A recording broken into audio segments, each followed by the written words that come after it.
been working on a new novel for about 3 years, and I got a slow start on it, and most of the work has been done in the past year. And I'd hoped to read part of that tonight, and I finished a rough first draft recently, and I've been revising it and going over it, and I was going to read part of it tonight, but I just decided on Monday that it's just not quite ready for public debut. However, I have a short story on which the novel has grown out of.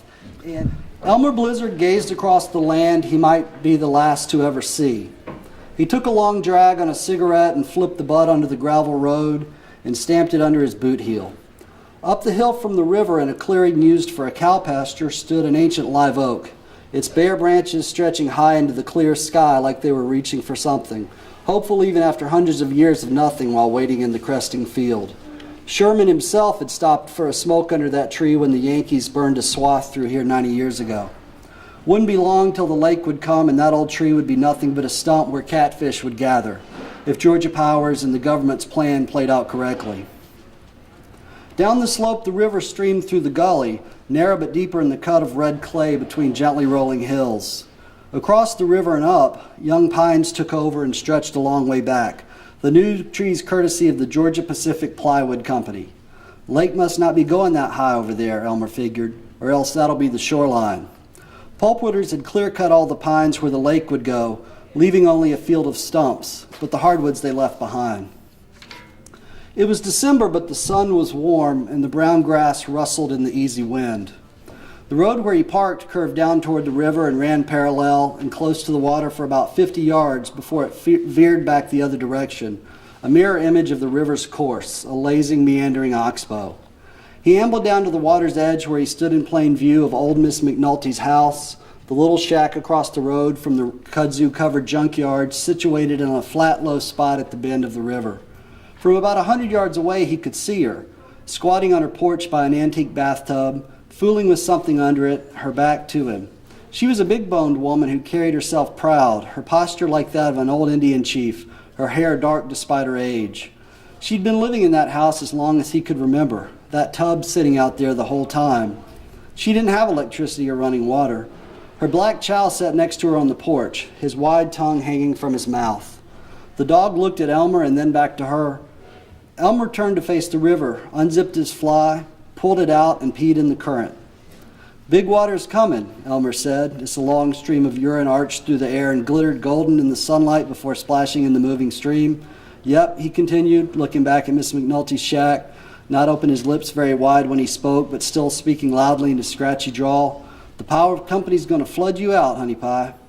He zipped up and spat in the water, the little white gob hitting and floating on the surface like a water bug until it submerged in a ripple about 20 feet away.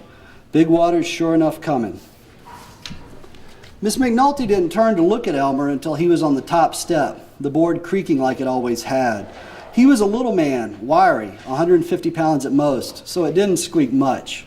Wasn't no point in fixing it now, that old step, all those years of being loose. She'd let all these things go when Ralph died. Ralph never was a finisher anyhow. He had been promising to do something about the bathtub abandoned on the porch the last 20 years of his life. The tub was chipped and dirty, and it was packed full of rags and shoeboxes containing car parts, door handles, and hood ornaments. All the things Ralph had left behind. "Hey, Elmer," she said, regarding him cautiously but friendly. She heard stories and knew he wasn't a deputy anymore. "Hey, Miss McNulty, what you still doing here? They want everybody out here today. Paper this morning said you got to clear out by sunset." "Yeah, I know it." She was still squatting by the tub. "I'm just trying to figure out how I can get the feet off this thing." "You worried it's gonna up and run away?" Elmer didn't laugh. It wasn't something he did, but instead he spat when he thought something was funny, usually his own jokes. He spat off the porch into one of the wild hydrangeas alongside Miss McNulty's steps. "Now that I'd like to see," she said. "Who knows what's going to happen when that water comes? This old tub just might try to run." She laughed at her own joke, a hacking chuckle, and continued, gesturing across the road to the junkyard, choked in vines and leaves. "Man from the state said all these old cars will make this part of the lake one of the best fishing spots in the whole mess. Something about the fish wanting somewheres to hide." "Yeah, I reckon they're right," Elmer said, turning to look at the leaf-covered old cars dating back to the beginning of automobiles. Model A's and T's and trucks, a tractor here and there, even a Stanley steamer, all rusting away. How long ago did Mr. McNulty start hauling cars out here? It's been near 30 years, I guess. Hard to believe he's been gone 10.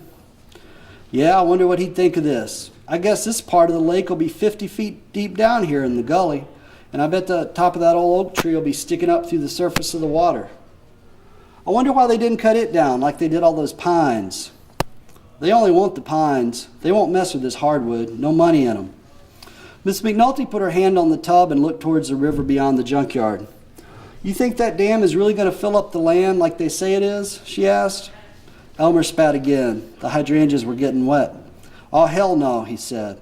I don't think those damn fools know what they're doing. Elmer spat one more time. You think it's going to take this big lake here? I don't know, Elmer. I don't know. First I heard about it a few years back. It didn't make a dadgum bit of sense to me. I thought they was all talk. Then last year they came around with a $500 check and court papers. Didn't give me no choice. It was then I started to believe. I guess you can't stop progress. Shit, Elmer said, not caring if he cussed in front of her. Her sons were all sorry, either in the prison or the crazy house or dead, and he knew she'd hurt a lot worse. She put her hands on the end of the tub and stood up out of her crouch. At her full height, she was 6 inches taller than him.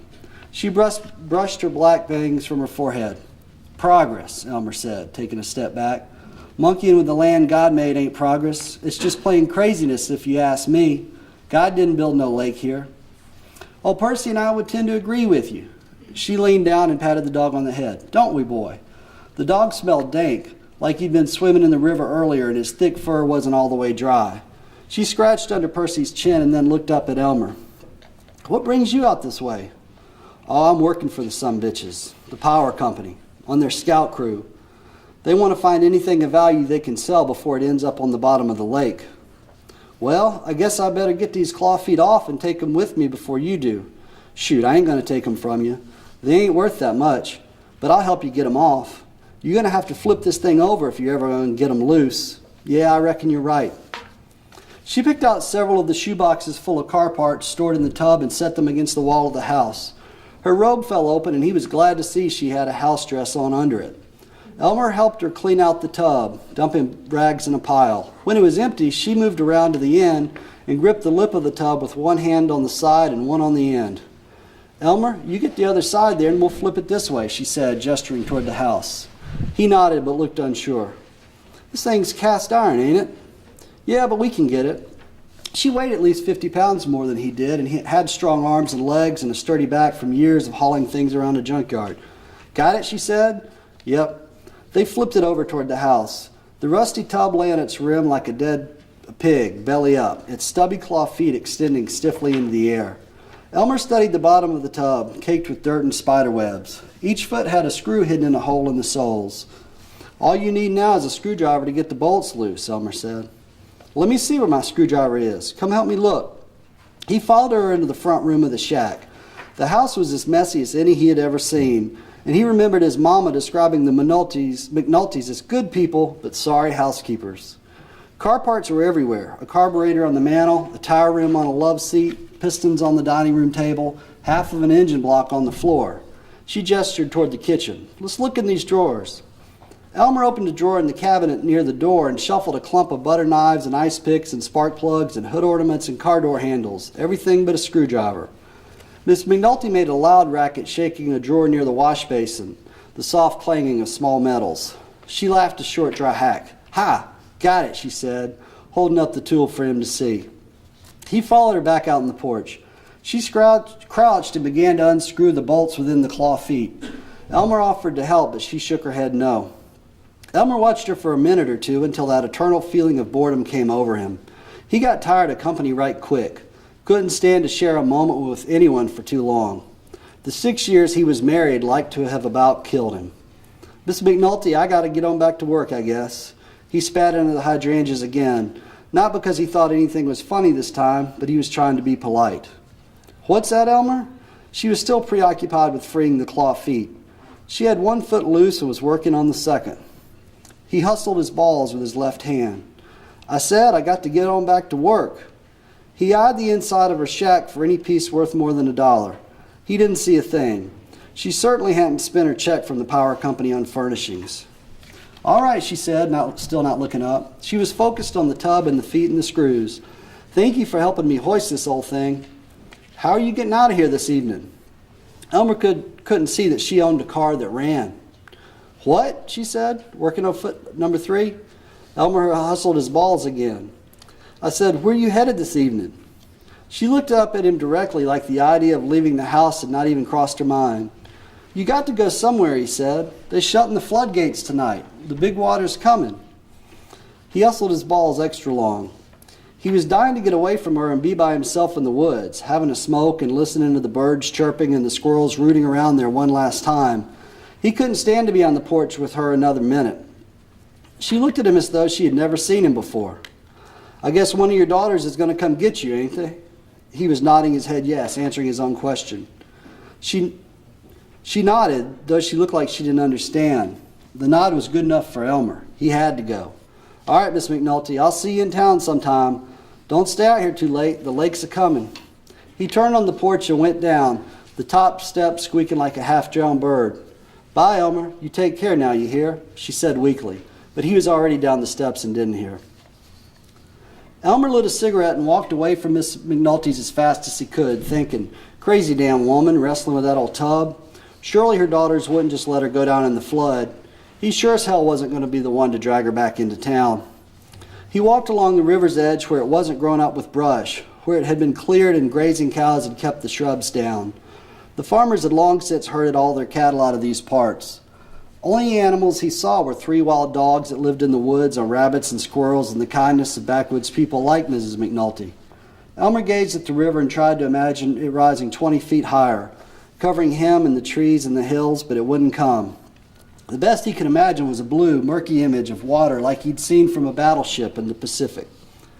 He turned off from the river where the cow pasture ended and walked into a patch of pine trees for about 50 yards, and then up a hill to where the deciduous trees began, post oaks and poplars and walnut trees, with a smattering of red and brown leaves left to shed before the winter. Leaves that had already fallen crunched under his feet. A little farther on he could see a stand of young pines, and he remembered figured the lake line would stop about where the hardwoods turned to evergreen timber. He thought about how this land had been roamed by the Indians, Creeks mainly, some Cherokees, and then years later farmed by slaves in the low spots where it was good for cotton and the flat beds of red clay. Elmer had hunted here hundreds of times. There'd be hell to pay for covering this fine land with a lake. But maybe the big lake wouldn't take it all. He'd seen people try to build fishing ponds that wouldn't hold water, just drain dry in a couple of days. And he wasn't about to turn down the $12 a day they gave him for walking around on the spot where it was supposed to go. He needed the money, and he wasn't going to give it back if the lake failed. He dreaded the idea of having to look for real work again. He wasn't, by God, going to end up at the mill, a lint head with his name sewn on his shirt, working the second or third shift. Elmer seethed at having his badge taken away earlier in the year. He'd gone on at the Yachina County Sheriff's Office 10 years ago as soon as he got home from the war. His picture had been in the newspaper. They'd honored him at church and even had a parade with him as the Grand Marshal. His uncle, the sheriff, offered him the deputyship without his even having to ask for it. Elmer had driven down every road in the county at least 5,000 times, patrolling the small grid of downtown streets and working his way out from there to the sprawling county roads that fed through the map like veins pumping out of a heart, spreading farther and farther apart each mile away from town. He knew how many bullet holes were in the stop sign where Finley and Drowning Creek roads crossed, could vividly recall the shade of rust on the 29 Ford Roadster sinking into the mud in Old Man Slaughter's yard out near the catfish farm.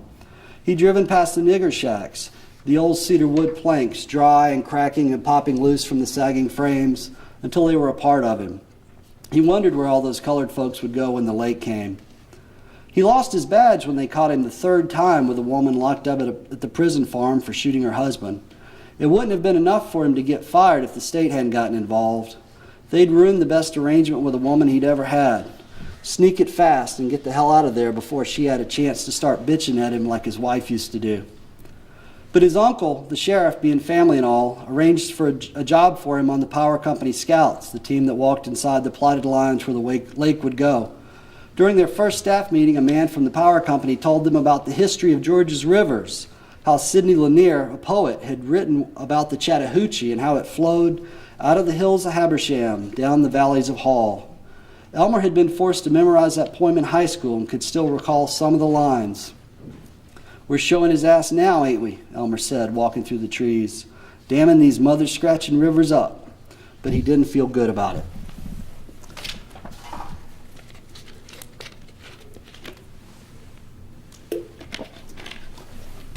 Excuse me. When the dark began to come on, Elmer went back to his pickup truck and drove out to the dam.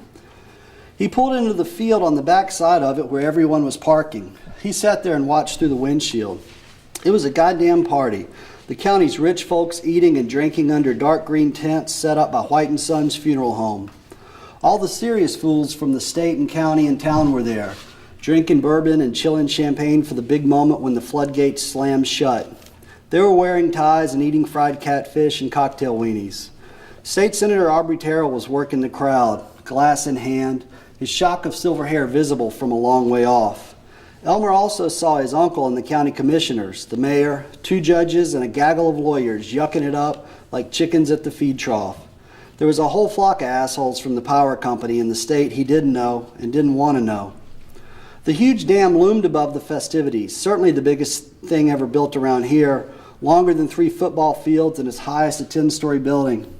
It straddled the river and filled in the cut between the 2 hills like some great castle, more concrete than he'd ever seen in one place. And he'd been to Atlanta. The water flowed quietly under it. It was only a few hours until the gates would close and turn the river into a lake. The sun had fallen below the horizon, although the sky hung into some daylight still. He saw a deputy positioning 4 spotlights to shine up on the dam, illuminating it like it was a great pyramid to be worshipped. All the power company had to do was close the gates on the giant concrete dam and the lake would fill up like a bathtub, the governor had said in that morning's newspaper. He wasn't getting out and mingling with these assholes. If he had it in him to get out and go shake some hands and slap some backs, essentially kissing the right ass at the right time, he could arrange a decent job for himself. His uncle would make some introductions and help him out. But he'd rather drown in the lake than get his nose brown tonight, or have to listen to another politician's speech. He put his pickup in reverse, pulled out slowly, and drove home. He lived in town in a 2-bedroom house with 1 bathroom, not much square footage, but enough space for him. In his den, he put on an Ernest Tubb record and sat in his reclining chair and pulled off his boots. If he'd been a drinking man, he would have taken a whole bottle and chugged it, but liquor in his stomach never agreed. All he would do was puke after a few sips. Lots of men had called him pussy for refusing to drink, his daddy among them, but they had never acted so smart after they got into the bottle. Elmer lit a cigarette and looked at the newspaper a second time, seeing if there was anything he'd missed. He soon found himself lying back in the chair, staring up at the ceiling, thinking about the river overtaking the woods. The record ended.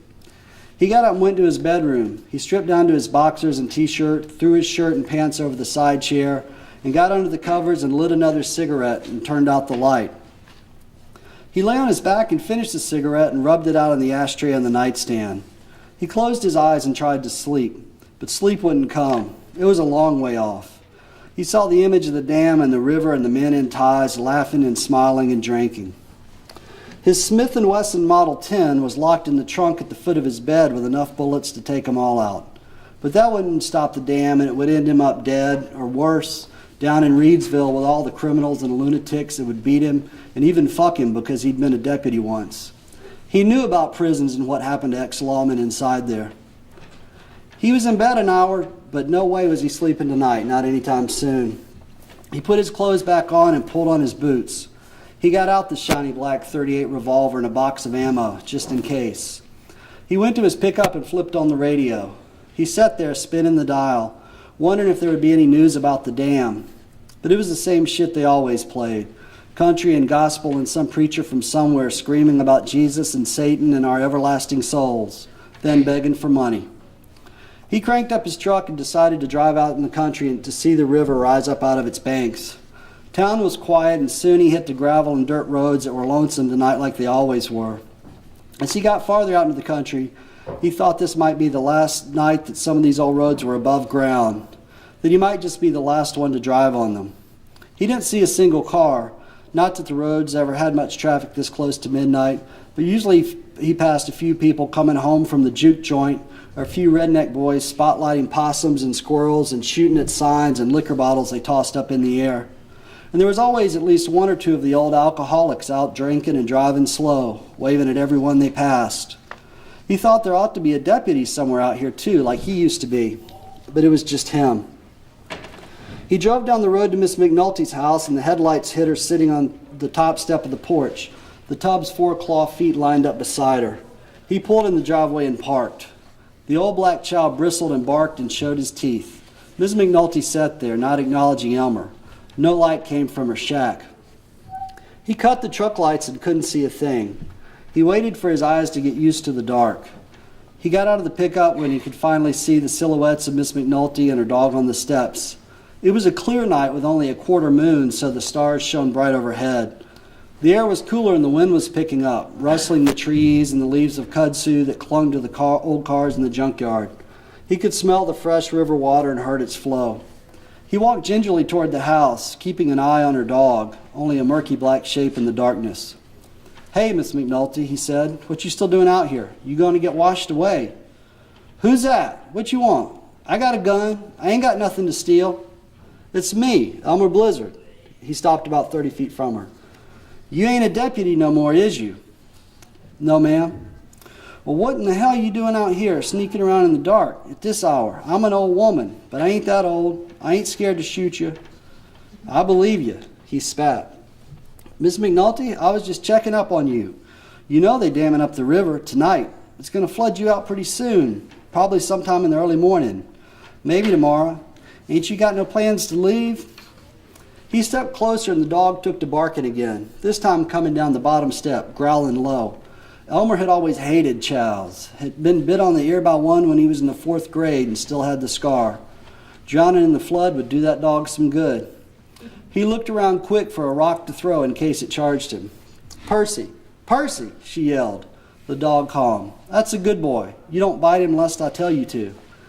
"Miss McNulty, I'd have known you all my life. I was just making sure you get out of here before the flood." "You ain't no Christian," she said. "You just trying to act like one." This hurt him. He hadn't been to church in 6 years since his mama died of the cancer, and he left his wife, both in 1949. He'd always gone to church to make his mama happy. He had a good mind to get in his pickup truck and drive back to town and let Miss McNulty drown with that damn dog. "If you're such a good Christian," she continued, "why you pull out your thing out and befoul the river today where I could see you?" "Ma'am, I'm sorry." His cheeks flushed. I didn't think you could see me. You could have used my outhouse." He stepped up closer. Her skin looked pale and wrinkled in the dim moonlight. She had on the same robe and house dress as she did that afternoon. She still hadn't combed her hair. Why don't you let me give you a ride into town? You got at least 2 daughters still live around here. I see Mary Lou in that nice house on College Street. That's where she lives." "Yeah, she does," she said. "And she won't let you forget for a minute that she has been to college." "Well," he smiled and spat on the ground, "she's probably got an extra bedroom you can use, ain't she?" "I ain't going back there," she said. "They all highfalutin. Act like they don't know me anymore. Highfalutin." She raised her voice high and prissy. "Grandma, don't say that in front of the children. Grandma, we don't eat that kind of food anymore." "Well, what about your other girl, Sarah? She'd help you out, wouldn't she?" "No, I don't want no help from her neither. She's worse. She ain't got that much money, but acts like she does. She ain't nothing but a sow carrying a silk purse." He stepped up on the first step so he could see her better. She was staring at him but not seeing him, frazzled and angry as hell all at the same time, a desperation he'd seen on prisoners' faces. He knew she'd been a member of Bethany Baptist, the country church out in these parts. The state had propped up the small sanctuary on wheels and tried to move it out of the flood zone, but the old termite-eaten pine building just collapsed over on its side like a wet cardboard box.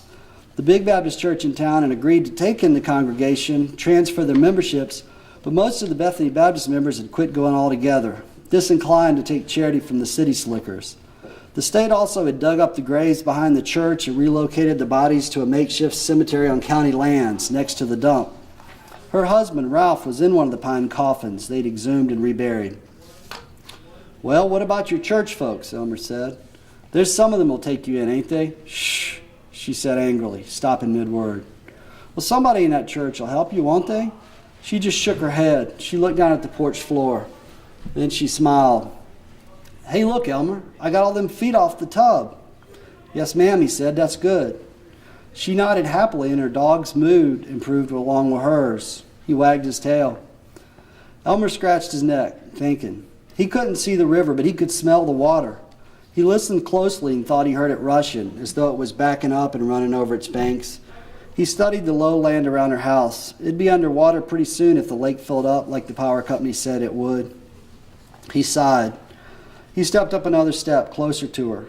He spat lightly into the hydrangeas. Miss McNulty, why don't you bring them tub feet and get your clothes and anything else you want to bring, and I'll take you into town? You don't want to end up at the bottom of the lake. Maybe. And here he had his doubts, paused and almost quit talking, but said it anyway. Maybe we can even bring that tub with us in the back of my truck. I know a fellow that could sandblast it, put a new coat of enamel on it, screw them feet back on, and it'd be just like new. You mean it, she said. Yeah, he said. You got any lights in the house? My candles is all burned out. I got some kerosene I can put in the lantern. No, that's all right. I'll flip on my truck lights. You got anything inside? I just need to get some clothes. And Ralph's gun. I can get them together right quick. None of the rest of the stuff is worth keeping. My daughters got the furniture they wanted. And I need to get the check from the power company out from under my mattress. You mean you ain't cashed it or put it in the bank yet? Nope. Well, make sure you get that. Again, he spat into the hydrangeas. Let me get my flashlight. It's a good, strong beam. We'll be able to see our way clear. She went into the house, and Elmer walked back to his pickup. He flipped on the headlights, casting two beams that merged into one light upon the shack. He retrieved his flashlight from the passenger seat and clicked it on and walked past the bumper of the truck down the short driveway to the road. He walked beyond the junkyard and shone the light at the river only about 10 feet away. The water was brown with white frothy streaks where it was swirling, at least 2 feet higher than it had been that afternoon. The banks were like the rim of a cup of coffee threatening to spill over the brim. He realized then that the current was going the wrong way, a reversal of the stream that had always gone south. He flipped off the flashlight and looked up to the stars and the quarter moon and listened to the soft sounds of the river water rushing northward. Thank you.